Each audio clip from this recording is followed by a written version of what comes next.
The objective of this one, as I said, we are very seriously looking at product innovation startups. When I say product innovation is a very broad term, but specifically what we mean in ideaspring context is there should be a differentiator in terms of intellectual property, where the entrepreneurs are bringing either technology experience or algorithmic experience in the space that they are working on for some years, right? So that is one thing, and also the second part is connected to how early is early, right? Obviously, what we are giving is in a seed stage, we are giving approximately, give or take 3 crores, right? So, hence, one has to learn, or one has to know in 3 crores that they can get to a point where they can interest the next level of investor, right? Because otherwise, we all know that cash flow is a very important aspect in any company, and more so in case of startups. Preferably, it will be better if it's Bangalore because we have the Startup Assist program.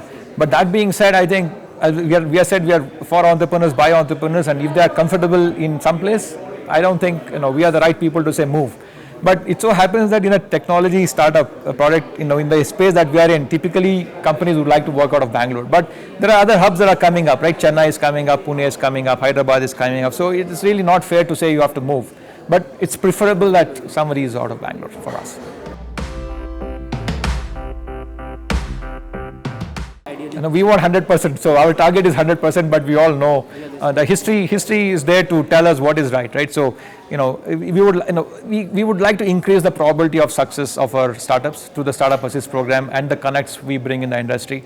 So we hope to take it as high as possible, but we all know what the numbers are, so I don't, hopefully we can do better than the average numbers and do much better. Every fund has a life, and we are a very early stage fund, so I don't think us staying at the, it all depends on a D2B basis, but on an average case, I would say, yeah, you would like to see some exits in late Series B or Series C kind of exit, because just so that we can return money back to our LPs. And of course, this is with entrepreneurs agreeing for the exits, but that is our preference. Could be an M&A, lot of correct. Yeah, hopefully there will be some M&As, right? That's the whole point of doing this. Hopefully we can get the M&A going and get our startups acquired here in India or in US or other parts of the world.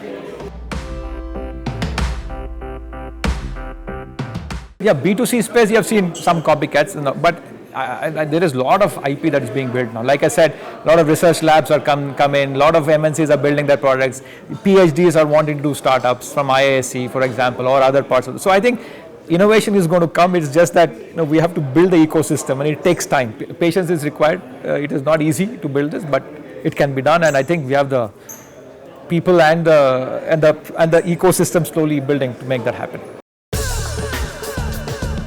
But brick and mortar stores is not just the only way to go. For Beer Cafe, the idea is much broader.